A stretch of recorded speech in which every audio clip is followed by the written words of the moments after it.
नमस्कार दोस्तों। अब हम आपके लिए न्यूमेरिकल सीरीज चला रहे हैं। इसके पहले हम थ्योरी पढ़ा दिए थे, प्रीवियस ईयर का इंपॉर्टेंट क्वेश्चन और प्रीवियस ईयर एग्जाम में जितना क्वेश्चन आया होता सबका सॉल्यूशन भी करा दिए हैं, थ्योरी भी पढ़ा दिए हैं, चैप्टर वाइज क्वेश्चन भी करा दिए हैं। अब हम आपको पढ़ा रहे हैं न्यूमेरिकल क्वेश्चन, जो कि प्रीवियस ईयर एग्जामों में जितना न्यूमेरिकल क्वेश्चन आया हुआ है, हर एक न्यूमेरिकल क्वेश्चन को हम लगातार आपको हल कराएंगे। यह दूसरा वीडियो है न्यूमेरिकल का, इसके पहले एक वीडियो न्यूमेरिकल का करा दिया गया है। अब जाकर चैनल के प्लेलिस्ट वाले में देख सकते हैं। अलग से न्यूमेरिकल के लिए भी प्लेलिस्ट बना दिया गया है, तो जितना न्यूमेरिकल हम कराएंगे उस प्लेलिस्ट में हम छोड़ते जाएंगे। चलिए, अब आज का पहला क्वेश्चन है जो कि केवल न्यूमेरिकल क्वेश्चन होने वाला है। पहला क्वेश्चन यही है कि एक 6600 volt 50 hertz three phase turbo alternator, alternator की बात कर रहा है, में स्टेटर बाइंडिंग फैक्टर, अल्टरनेटर में ही आता भी है, स्टेटर बाइंडिंग फैक्टर एक आता है, कितना है? 10.955 है। बाइंडिंग फैक्टर 10.955 है। यदि फ्लक्स प्रति पोल, अच्छा फ्लक्स हमेशा प्रति पोल देता ही है और होना भी चाहिए, तो प्रति पोल फ्लक्स 1.2 वेबर है, तो स्टेटर बाइंडिंग में प्रति फेज टर्न की संख्या बताइए। देखिए, सवाल पढ़ने से पता चल जा रहा है, एक फॉर्मूला आता है। कौन सा फॉर्मूला? अल्टरनेटर में इंड्यूज ईएमएफ बराबर जनरेटेड ईएमएफ चाहे इंड्यूज ईएमएफ बराबर जनरेटेड ईएमएफ बराबर 4.44 4.44 फाइव एफ टी। यहीं से टर्न निकाल सकते हैं। पूछा है ना, प्रति फेज टर्न की संख्या की गणना कीजिए। टर्न का संख्या पूछा है आपसे।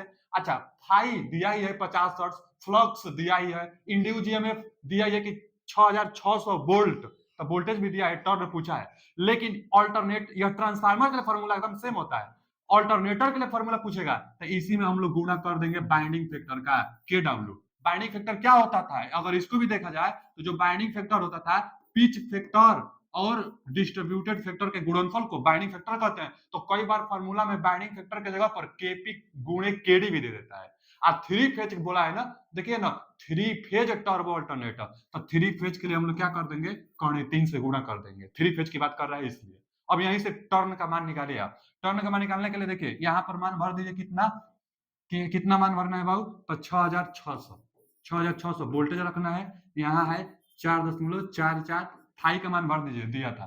फाई का मान कितना दिया था? फाई का मान 1.2 वेबर, 1.2 वेबर। वेबर में दिया है तो ठीक है, कई बार मिली वेबर देता है तो गुणे 10 के पावर -3 करना होता है। फिर आगे फ्लक्स दिया है, फ्लक्स 50 हर्ट्ज दिया है, टर्न निकालना है हमको। और बाइंडिंग फैक्टर तो दिया था, बाइंडिंग फैक्टर 10.955 दिया था, तो 10.955 गुणे कर्ण 3 भी है अभी, तो कर्ण 3 का मान कितना होता है बाबू? कर्ण 3 का मान 1.732, कर्ण 3 का मान कितना होता है? 1.732, तो भर दीजिए 1.732। अब कुल मान हम भर दिया है ना, यहाँ से टी टर्न का संख्या निकालना है, प्रति फेज टर्नों की संख्या गणना कीजिए, अभी पूछा भी था। देखिए 6600, अब 4.44, 4.5 ले लीजिए, 4.5 यानी 9/2 ले लीजिए हल करने के लिए, या 1.2 है, ठीक है, 50 है, ये भी ठीक है, या 10, यहाँ देखिए ना 10.955 माने एक के करीब है, तो इसको छोड़ भी सकते हैं। जितना मानेगा थोड़ा सा हम लोग कम ले लेंगे उससे, एक से कम है। उसके बाद 1.732 है। इसका कैलकुलेशन करने पर कितना? देखिए, कैलकुलेशन वाला जो न्यूमेरिकल जो कैलकुलेशन वाला है, तो कैलकुलेशन तो करना ही पड़ेगा। कुछ कुछ क्वेश्चन होता है जहां से टाइम बचाकर, और ऐसे क्वेश्चनों पर टाइम दिया जा सकता है, क्योंकि इन क्वेश्चनों में थोड़ा सा टाइम लगेगा, क्योंकि कैलकुलेशन करना है, तो कैलकुलेशन करना ही होगा क्वेश्चन सही करने के लिए। और टाइम इसके लिए कहां से आएगा? तो कुछ क्वेश्चन होता है जो थ्योरेटिकल, वहां से टाइम बचाना पड़ता है। तो एग्जाम टाइम में कभी भी आराम करके पेपर नहीं दिया जाता है। जहां टाइम बचाने लगे टाइम बचाइए, और जहां टाइम देने लगे वहां टाइम दीजिए, तब जाकर आप ज्यादा स्कोर ला पाएंगे। तो यहाँ थोड़ा सा टाइम लगेगा, कैलकुलेशन करेंगे तो आ रहा है कितना? 440.6 के करीब में आ रहा है, गुणे टी टर्न। किसका कैलकुलेशन किया है? इसका, इसका, इसका और इसका। कैलकुलेशन करने पर 440.6 टी आ रहा है। टर्न का संख्या निकालना, इसको बटा में भेज दिए, तो 6600 बटा में 440, 440, 440.6 बराबर टी। टर्न की संख्या निकालना है, भाग देंगे ना तो 14.9 के करीब में आ रहा है। तो टर्न की संख्या 14.9 यानी 15 टर्न के आसपास, तो 15 turn, A option is right answer. इसका ए ऑप्शन सही आंसर है। ठीक है, देखिए टाइम बचाकर और जहां कैलकुलेशन पार्ट है वहां टाइम दिया जा सकता है आगे। और किसी एक पेपर में ज्यादा न्यूमेरिकल सब का सब टाइम टेकिंग वाला होता भी नहीं, एक दो क्वेश्चन होता है जिसमें थोड़ा सा टाइम लग सकता है, बाकी सब तो एकदम आसान, ट्रिक केवल लगाना होता है। आगे 30 अंश के कोण पर झुकी हुई सतह किरणों की ओर 100 कैंडल के पावर लैंप से 5 मीटर दूर रखी है, मतलब 30 के कोण पर सतह झुकी हुई है और 100 कैंडल पावर के लैंप है 5 मीटर की दूरी पर रखी गई है, तो सतह पर प्रतिदीप्त की औसत तीव्रता क्या है, इल्यूमिनेंस का मान पूछा है। बचाओ, इल्यूमिनेंस के लिए हम फॉर्मूला बार बार बताते हैं कि आई बटा में एच स्क्वायर कास क्यू थीटा, बस यही एक फॉर्मूला याद कर लीजिए। न्यूमेरिकल आता है, बस यही एक फॉर्मूला याद कर लीजिए, हमेशा सही होगा आपका जवाब। जब थीटा की बात किया होगा तो यहाँ कास क्यू थीटा लगाइएगा, जब थीटा की बात नहीं किया होगा तो हटा दीजिएगा, बस आई बटा में एच स्क्वायर लगाइएगा, सही होगा, हमेशा सही होगा। तो मान भर दीजिए यहाँ पर तो किया हुआ है ना बात, यहाँ पर बात किया हुआ है किसका, 30 अंश, थीटा का बात किया हुआ है, तो इसलिए हम यह फॉर्मूला लगाएंगे। आई का मान दिया हुआ है ना, आई क्या है, तीव्रता होता है 100 कैंडल पावर, तो 100 रख दीजिए, आई तीव्रता 100 रख दीजिए। एच दिया हुआ है 5 मीटर की दूरी पर, 5 मीटर की दूरी पर रखा हुआ है, अब 5 का वर्ग कर रहे हैं ना एच स्क्वायर, यानी 25 रख दीजिए। यहाँ पर कास क्यू थीटा, तो थीटा 30 अंश है, कास 30 का मान कौन 3/2, साइन 30 का मान 1/2, कास 30 का मान कौन 3/2, तो कौन 3/2। अच्छा, इसका क्यू घात करना है तो इसलिए 3 बार गुणा कर दीजिए, क्यू घात हो जाएगा। अब देखिए ना, दुदुना के 4, 4 से अगर 100 को घटाएंगे तो 25 चौका 100, इस 25 से इस 25 को घटा दीजिए, ये सब खत्म हो गया ना। अब कौड़ी 3 कौड़ी 3 बचा हुआ है, यानी 3 गुणे कौड़ी 3 बचा हुआ है, कौड़ी 3 का मान 1.732, 732, अब बटा में अभी 2 है। अच्छा, आगे देखिए, अब 3 का इसमें गुणा कर दीजिए, 3 का करेंगे तो 3 दूना के 6, तितली के 9, फिर 7 तिरी के 21 का 1, हाथ में लगा 2, 3 दूना के 3 एकम 3 2 5, 3 अंक पर दशमलव, तो 5 दशमलव, यहाँ दशमलव है तो 5.196 बटा में 2 है। अब 2 से भाग दीजिए, तो 2 दूना के 4, 2 दूना के 4, 1 बच रहा है ना, तो 2 5 10, यानी दशमलव है, उसके बाद 2 5 10, बाकी आगे और भी आएगा। 2.5 के आसपास कौन है, यहाँ ये तो होगा नहीं, ये होगा नहीं, 2.5 यहाँ 2 दिया है। अब देखिए, आयोग इसको सही किया था, जवाब आ रहा है 2.5। अभी आगे देंगे तो कुछ और भी आगे आएगा, देखिए ना, 2 9 18, 2.59 आ रहा है, यानी 2.6 एग्जैक्टली जवाब आ रहा है, और 2.6 यहाँ तो करीब में यह वाला है, तो यह वाला हमारे हिसाब से होना चाहिए 2.8, जो करीब में है, लेकिन आयोग इसका जवाब बी ऑप्शन दिया हुआ है। तो आप देखिएगा, लगाने पर 2.6 आ रहा है, 2.6 जो करीब है उसको आप लगाइएगा हमेशा, तो D option is right answer.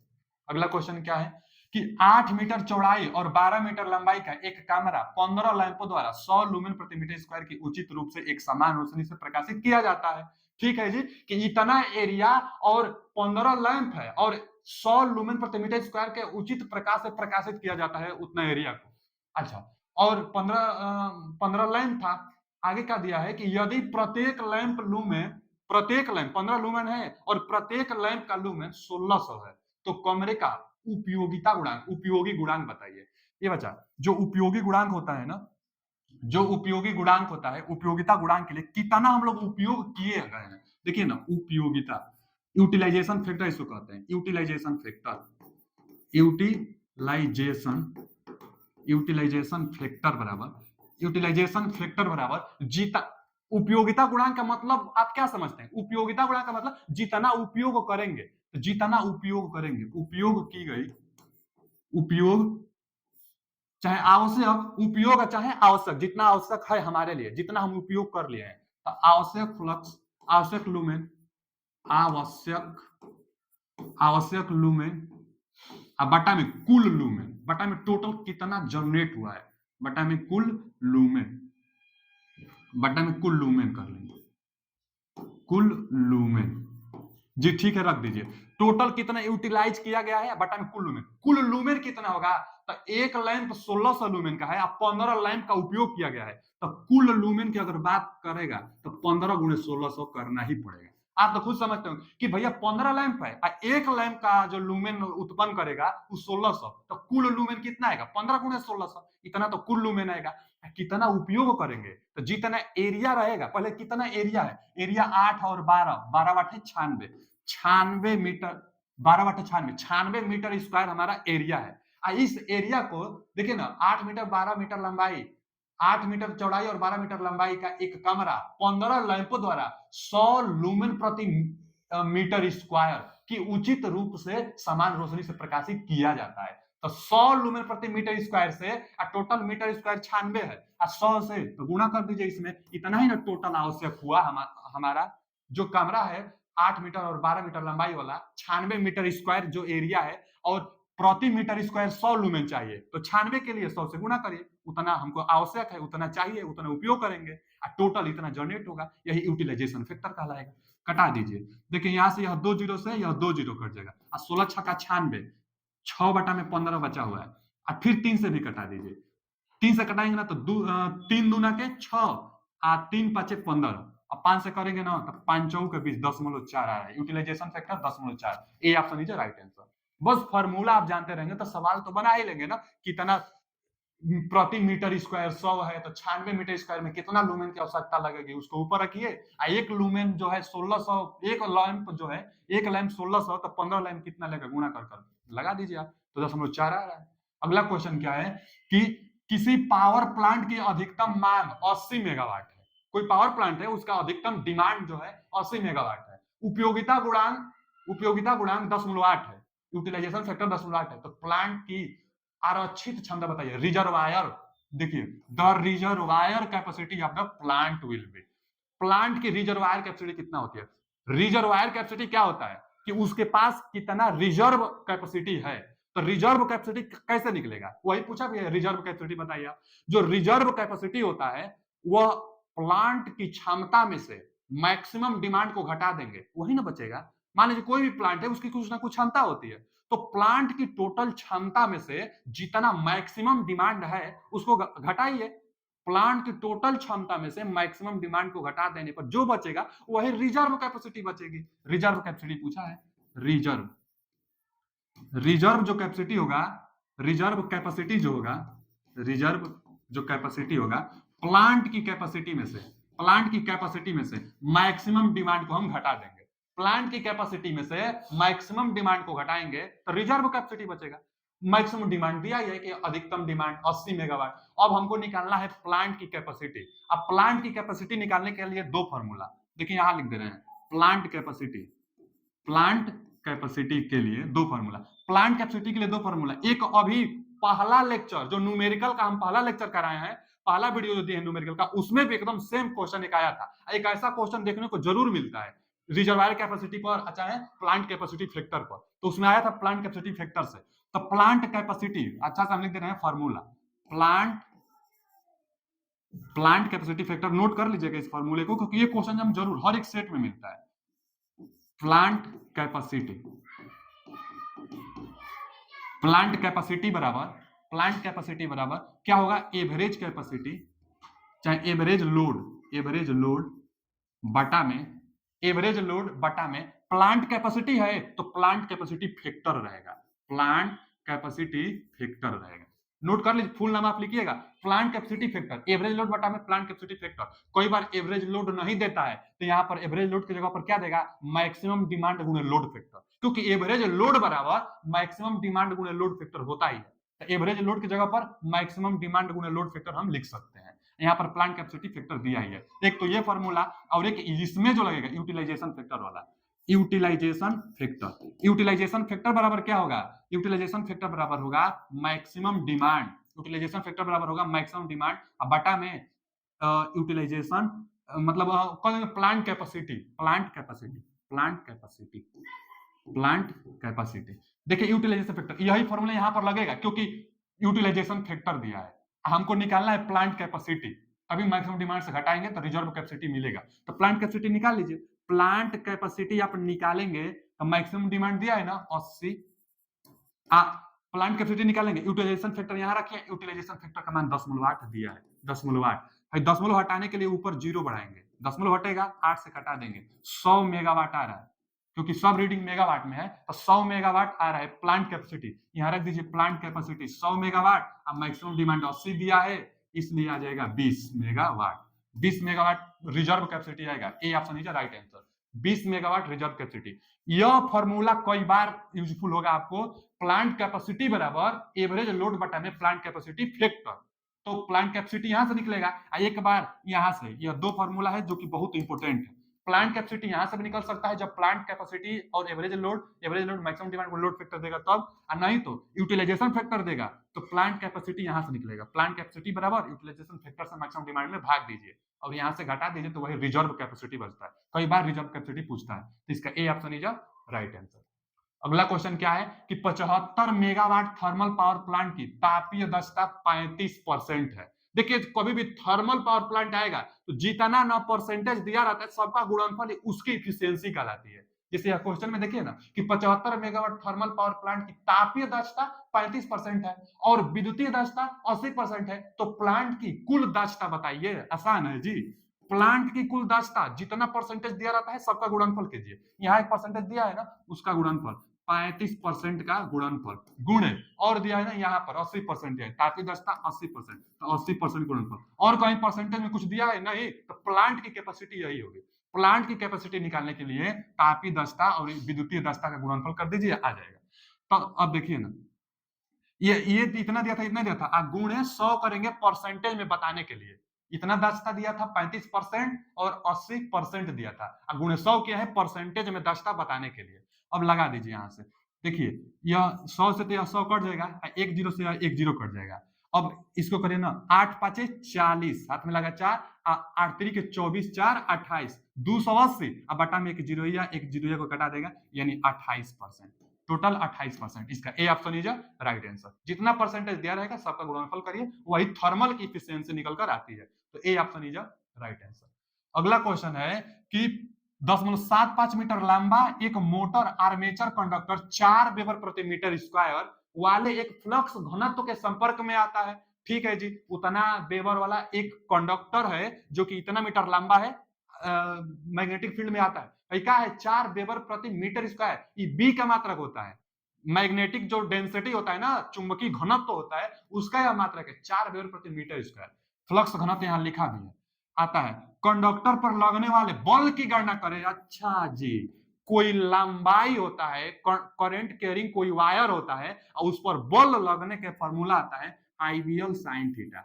IVL sine theta, इस फॉर्मूला को फंडामेंटल में कई बार पूछता है। फंडामेंटल मतलब इलेक्ट्रिकल का बेसिक जो सब्जेक्ट होता है, फंडामेंटल, एसी फंडामेंटल, तो उस वाले में इसको बहुत बार पूछ चुका है कि ये बराबर आईवीएल साइन थीटा। एफ क्या है, बल है, आई क्या है, धारा है, बी क्या है, जितना मैग्नेटिक फील्ड में करंट कैरिंग वायर को रखना है, एल क्या है, लंबाई है, साइन थीटा कितना, कैसे रखे हैं आप, कितने एंगल पर रखे हुए हैं। तो देखिए ना, लगने वाले बल की गणना करें। जब आर्मेचर इलेक्ट्रिकल करंट 5 एम्पियर होता है, सब कुछ दिया है, 5 एम्पियर दिया है, बी का मान दिया है, एल का मान दिया है, साइन थीटा 90 अंश पर कंडक्टर हमेशा रखा जाता है। जैसे क्या है, देखिए ना, यहां पर मान लीजिए एक मैग्नेटिक फील्ड है, क्या है बच्चा, यह बी मैग्नेटिक फील्ड को दर्शाया गया है। बी मैग्नेटिक फील्ड में कोई करंट कैरिंग वायर, यहां यह एक वायर है, कितना लंबाई का, एल लंबाई का, इसमें आई एम्पियर का धारा जा रहा है। करंट कैरिंग वायर मतलब धारावाही चालक तार। तो किसी बी मैग्नेटिक फील्ड में धारावाही चालक तार रखते हैं एल लंबाई का, तो उस पर जो बल लगता है, इस वायर पर जो बल लगता है, यही फॉर्मूला वाला लगता है, आईवीएल साइन थीटा। आई है करंट कैरिंग वायर, एल है करंट का लंबाई, और बी है जितना मैग्नेटिक फील्ड में रखा गया है। तो आईवीएल साइन थीटा मतलब मैग्नेटिक फील्ड से कितना अंश पर रखा जाता है, तो ज्यादातर लंबवत ही होता है। कुछ नहीं दिया है तो लंबवत मानिए, कुछ एंगल पर रखाएगा तो आप रखिएगा। तब यहाँ मान भर दीजिए। आई का मान कितना इस क्वेश्चन में दिया था, 5 एम्पियर, बी का मान कितना दिया था, 4 दिया था, और एल कितना दिया था, 10.75 दिया था। यह फॉर्मूला एकदम भूलिएगा मत, यह फॉर्मूला बहुत इंपोर्टेंट होता है, कई जगह काम करता है। ए बराबर आईवीएल साइन थीटा, धारावाही चालक तार पर लगने वाला बल के लिए फॉर्मूला है आईवीएल साइन थीटा। एक और आता है ना, एफ बराबर Q V B sine theta, Q V B sine theta. यह ना आवेश जब गतिशील होता है, मैग्नेटिक फील्ड में कोई आवेश, क्यू आवेश भी वेग से गतिशील होता है, तो इस आवेश पर भी बल लगता है, आवेश पर बल Q V B sine theta. Current carrying कोई वायर है, धारावाही चालक तार है, तो उस पर भी बल लगता है, उसके लिए आईवीएल साइन थीटा। तो यहाँ चालक तार था, उस पर हम रख दिए। जो आर्मेचर है ना, आर्मेचर में धारा प्रवाहित होती है, उसी पर बल लगता है, तो आईवीएल साइन थीटा। अब यहां से देखिए गुणा करिए, 5 के 20, 20 गुणे 20 गुणे कितना है बचा, 20 गुणे 10.75, 10.75 जी। ठीक है, आगे इसको बढ़ाइए, तो आगे बढ़ाएंगे ना, तो देखिए ना, यहां से देखेंगे आप, तो एक जीरो तो इसको उतुआ कर देगा ना, दशमलव को एक आगे बढ़ाएगा तो 2 गुण एक जीरो दशमलव को आगे बढ़ाएगा यानी 7.75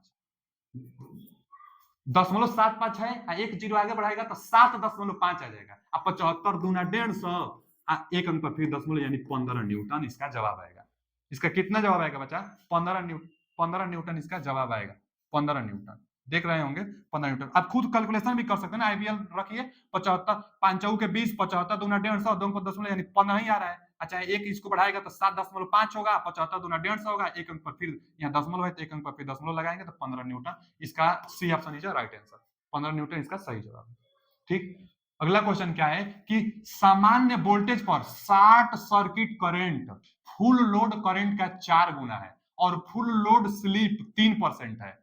ठीक है, 60 सर्किट करंट कहा है फुल लोड करंट का और स्लिप भी दिया है 3% और फुल लोड टार्क कह रहा है कि फुल लोड टार्क के 1/4 पर स्क्वायरल के मोटर स्टार्ट करने के लिए अपेक्षित एक ऑटो ट्रांसफार्मर के लिए आवश्यक प्रतिशत टाइपिंग बताइए। ऑटो ट्रांसफार्मर में एक ही चीज बस ध्यान देना होता था कि स्टार्टिंग जो टार्क होगी वो फुल लोड टार्क का परसेंटेज टेपिंग का वर्ग और 60 सर्किट करंट बटा में फुल लोड करंट का होल वर्ग गुणे स्लिप फुल लोड पर इसी के बराबर होता था। हम जब स्टार्टर जब पढ़ा रहे थे ना, auto transformer starter, auto transformer starter में यही फॉर्मूला लिखाए थे, इसके अलावा और कुछ नहीं हम बताए थे ऑटो ट्रांसफार्मर में। तदम देखिए ना, सब कुछ दिया है, रीडिंग भरी, यही परसेंटेज टेपिंग का मान आपसे पूछा है, परसेंटेज टेपिंग के मान पूछा है। स्टार्टिंग टार्क कितना कहा है टार्क के लिए, देखिए यहां कहा है, यहां से कहा है कि फुल लोड टार्क के 1/4 पर फुल लोड टार्क का 1/4 यानी इसका 1/4 रखेंगे। मान भरिए देखिए यहां से हम मान भर रहे हैं।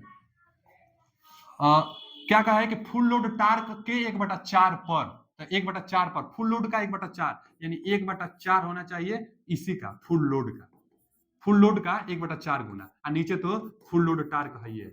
ठीक, तो यहां से ये कट जाएगा यानी इधर 1/4 केवल बचेगा। आगे देखिए तो के स्क्वायर पूछा है, परसेंटेज टेपिंग हम लोगों से पूछा है। अब 60 सर्किट करंट है या फुल लोड करंट है, इसके लिए भी बोला था सामान्य वोल्टेज पर 60 circuit current full load current का 4 गुना है, तो 60 circuit current full load current का 4 गुना है, तो यहाँ पर भी 4 गुना है फुल लोड करंट का, और नीचे तो फुल लोड करंट है तो फुल लोड करंट से फिर फुल लोड करंट कटेगा, ऊपर वर्ग है क्योंकि 60 सर्किट करंट 4 गुना था। आगे स्लिप भी दिया है ना, स्लिप कितना दिया है, फुल लोड पर स्लिप 3% है, स्लिप दिया है 3%, 3% का मतलब क्या होता है 3/100 होता है। अब इसको हल करिए, देखिए के इधर क्या पहले बचा है, इधर बचा है 1/4, अब बराबर के उस पार क्या बचा है के स्क्वायर बचा है, यहाँ क्या बचा है 4 चौका 16 क्योंकि 4 का वर्ग है, आगे क्या है बचा 3/100 है। अब देखिए के स्क्वायर हमको निकालना है, के स्क्वायर तो इसको बटा में भेजिए ना, 16 चौका 64, 16 चौका 64 होगा, यहाँ पर 16 चौका 64, इधर यह जाकर लौट जाएगा तो 100 ऊपर जाएगा और 3 नीचे आएगा, इतना बचा है के। तो के देखिए 100 का वर्गमूल निकल कर आएगा 10, 8 का वर्गमूल निकल कर आएगा 3, मतलब 64 का निकल कर आएगा 8 और यह 3 है ना, अब इसका भी वर्गमूल, के स्क्वायर है, के का मान चाहिए, तो 3 का वर्गमूल कितना आएगा, 3 का वर्गमूल भी आप निकाल सकते हैं भाग विधि द्वारा, 3 का वर्गमूल निकालने के लिए भाग विधि द्वारा, दशमलव लगाइए 2, 2 एकम 2, 2 2 एकम 2, एक बार गया है ना तो एक ऊपर 2 एकम 2, यहाँ से 2 2 इसको क्या किया जाता है घटाया जाता है, 2 एकम 2, 2 एकम 2 यहाँ गया है, अब इसको घटाइए इसको जोड़िए तो 2 2 4, इसको घटाएंगे तो 1, अब यहाँ से दशमलव, और उसके बाद आगे ना 2 अंक पर ही जीरो बढ़ता है, 2 तो देखिए ना, तो फिर यहाँ से ना 2 जीरो उतरता है तो 2 जीरो आ गया, उसके बाद कितना बढ़ जाएगा, लगभग 7 बढ़ जाएगा, 7 के 28, चाहे सुनिए ना, ये देखिए कि वर्गमूल हम निकाल रहे हैं ना, तो 100 का वर्गमूल तो 10 निकल गया, 64 का वर्गमूल 8 निकल गया, 64 का 8, अब 3 का वर्गमूल क्या होता है, कौड़ी 3 मतलब तो 1.732 होता है, ये तो हम लोग जानते हैं 1.732 होता है, अभी निकाल भी रहे थे तो 1 दशमलव में गया भी था और 1.732 होता भी है। अब इसी का कैलकुलेशन करेंगे, 10 में इसका कैलकुलेशन कर लीजिए, के यही पूछा भी था, तो लगभग 72% आ रहा है। अच्छा यह जो आएगा ना अभी दशमलव में आएगा, दिख रहा है कि भैया दशमलव में आएगा, परसेंटेज करने के लिए 100 से गुणा आप करेंगे इसको तो आ जाएगा 72%, क्योंकि इसका आप कैलकुलेशन करें 0.723 करके आ रहा है, अब परसेंटेज के लिए 100 से गुणा करेंगे तब 72% के आसपास आ रहा है, तो वही है एक ऑप्शन, बी ऑप्शन। तो इसका कौन सा ऑप्शन होगा? B option is right answer होगा। बस यह फॉर्मूला ऑटो ट्रांसफार्मर के लिए मेन था, बाकी तो सब कुछ दिया था, रीडिंग हम रखे हैं। रीडिंग रखने के बाद यहाँ पर कैसे जल्दी होगा, तो यहाँ पे देख लिया, कौन का निकालिए मत, कौन का मान ही होता है 1.732। फिर कैलकुलेशन कर ले, तो इसका कौन सा ऑप्शन आ रहा है? बी ऑप्शन, 72% के आसपास आ रहा है।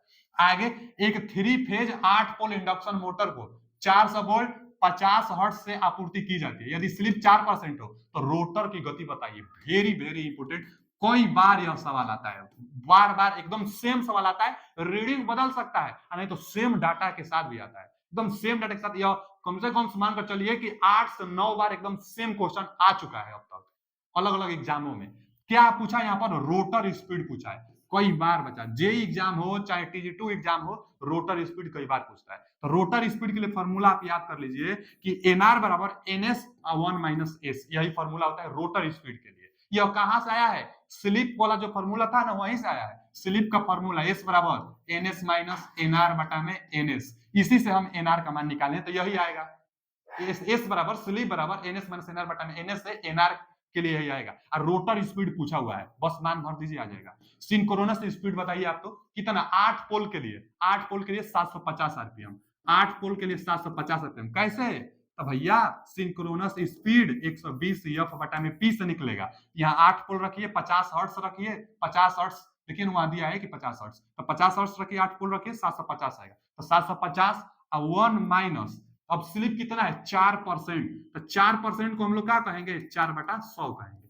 अब यहां से देखिए 100 माइनस 4 यानी 96/100 आ रहा है, तो यहां से 750 100 माइनस 4 करेंगे लौसा लेकर, 100 माइनस 4 तो 96 बटा में 100। देखिए एक जीरो से तो एक जीरो कट जाएगा, क्या करिए ना आप कटा दीजिए, 5 से कटाइए, 5 से कटाएंगे तो यहाँ पर 15 बार में कटेगा ना, 15 बार, 15 पचे 75, अब 5 दूना के 10, और 2 से इसको घटाइए, 2 चौके 8, 2 चौके 8, 2 8 16, 48 और 15, 15 का गुणा करिए उसमें, 15 का अगर आप गुणा करेंगे तो कितना रहे ना, 15 वाट है 120, 15 वाट है, 15 वाट है 120, हाथ में लगा 12, 15 चौका 60, 12 72, 15 चौका 60, 15 चौका 60, 12 72, 720 आरपीएम आ रहा है इसका। कौन सा option? A option is right answer. इसका जो ऑप्शन सही होगा ए ऑप्शन, 720 आरपीएम आएगा। ए बहुत ज्यादा छोटा ही है ना, छोटा एकदम छोटा है बाबू। 720 आरपीएम वाला जवाब बहुत बार आता है, रोटर स्पीड पूछता है, रोटर स्पीड जो नहीं है कि एकदम सेम रीडिंग के साथ आएगा, दूसरा रीडिंग भी दे सकता है, डाटा वो दूसरा कुछ दे सकता है, कॉन्सेप्ट एकदम सेम रहेगा कि रोटर स्पीड के लिए एनएस बराबर 1 माइनस एनएस, एनएस बराबर 1 माइनस एस, स्लिप यहाँ पर एस स्लिप है या सिंक्रोनस स्पीड, तो जानते रहिएगा ए ऑप्शन इज राइट आंसर। अगला क्वेश्चन है कि 50 हर्ट्ज पर कार्यरत 4 पोल वाले एक हाइड्रो पावर प्लांट के लिए रोटर की गति कितनी होगी?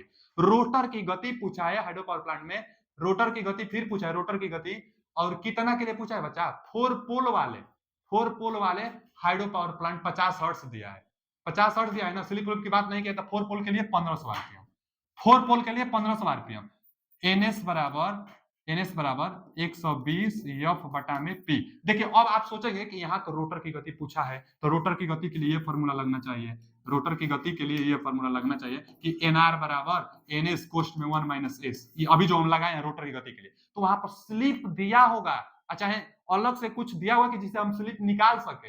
यहाँ पर क्या दिया है? पहले तो यहाँ पर हाइड्रो पावर प्लांट की बात भी कर रहा है, हाइड्रो पावर प्लांट में रोटर की गति कितनी होगी? 50 हर्ट्ज 4 पोल के लिए, बस कुछ और दिया ही नहीं है। 50 हर्ट्ज 4 पोल, तो यही एक फॉर्मूला है लगाने के लिए, स्पीड पाने के लिए। तो कितना आएगा? 1500 आरपीएम आएगा। स्लिप उलिप जब दिया रहता है तब यहाँ से रोटर स्पीड निकल कर आता है।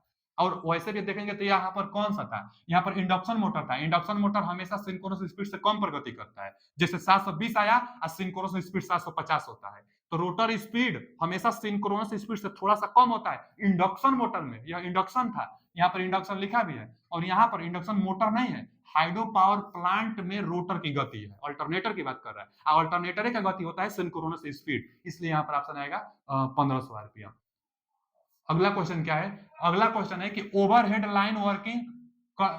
लाइन कंडक्टर का क्रॉस सेक्शनल क्षेत्र 3 सेमी स्क्वायर और 150 मीटर के स्पैन, दो पोलों के बीच के दूरी को स्पैन कहते हैं, तो 150 मीटर के स्पैन के लेवल सपोर्ट के समर्थित है यदि कंडक्टर का विशिष्ट भार 7800 किग्रा प्रति मीटर क्यूब है, तो कार्यरत बल 1000 किग्रा प्रति सेमी स्क्वायर है। अच्छा जी, और कार्यरत बल वर्किंग टेंशन 1000 किग्रा प्रति सेमी स्क्वायर है। तो कार्यरत तनाव बताइए, वर्किंग टेंशन, कार्यरत तनाव को वर्किंग टेंशन कहते हैं। फॉर्मूला हम लिखवाए थे थ्योरी जब पढ़ा रहे थे तब। वर्किंग टेंशन बराबर, जो स्टार्टिंग से जो पूरा वीडियो अगर देखता होगा तो आप खुद अपने आप गेस करिए कि जितना हम थ्योरी में बताए हुए हैं उससे एक भी क्वेश्चन बाहर नहीं जा रहा है। जो भी क्वेश्चन है प्रीवियस ईयर का ही क्वेश्चन है, तो प्रीवियस ईयर का क्वेश्चन है, बाहर नहीं जा रहा है, इसलिए थ्योरी बहुत जरूरी है। थ्योरी पढ़िए, उसके बाद न्यूमेरिकल लगाइए, प्रीवियस ईयर का क्वेश्चन सेट देखिए, मजा आएगा आपको लगाने में। अभी वर्किंग टेंशन हम बताए हुए थे, जो थ्योरी पढ़ा होगा वो जानता होगा कि वर्किंग टेंशन का फॉर्मूला क्या होता है। वर्किंग टेंशन के लिए फॉर्मूला बताए थे वर्किंग स्ट्रेस गुणे cross sectional area. Working stress गुणे क्रॉस सेक्शनल एरिया हम बताए हुए थे। क्रॉस सेक्शनल एरिया किसका? कंडक्टर का। तो मान भर दीजिए, दिया है वर्किंग टेंशन पूछा है यहाँ पे, और वर्किंग स्ट्रेस दिया है कार्यरत प्रतिबल कितना दिया है, 1000 दिया है, तो 1000 रख दीजिए।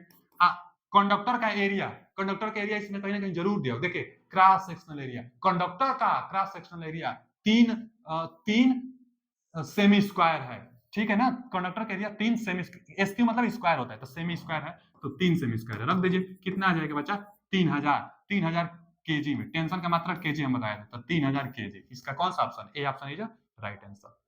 आज के लिए इतना ही, और देखते हैं क्वेश्चन है। अब क्वेश्चन है आज के लिए इतना ही, आगे और न्यूमेरिकल का क्वेश्चन हम लेकर आपके लिए आते रहेंगे। वीडियो कैसा लगा कमेंट में जरूर बताइए। पीडीएफ चाहते हैं तो मौर्य टेक्निकल 25 पीडीएफ अगर इन सबका चाहते हैं तो डिस्क्रिप्शन में लिंक भी लगा हुआ है, लिंक से भी आप जाकर ज्वाइन हो सकते हैं, अथवा टेलीग्राम पर जाकर सर्च खुद कर सकते हैं मौर्य टेक्निकल 25, उसमें इसका पीडीएफ दे दिया जाएगा। थैंक यू, धन्यवाद।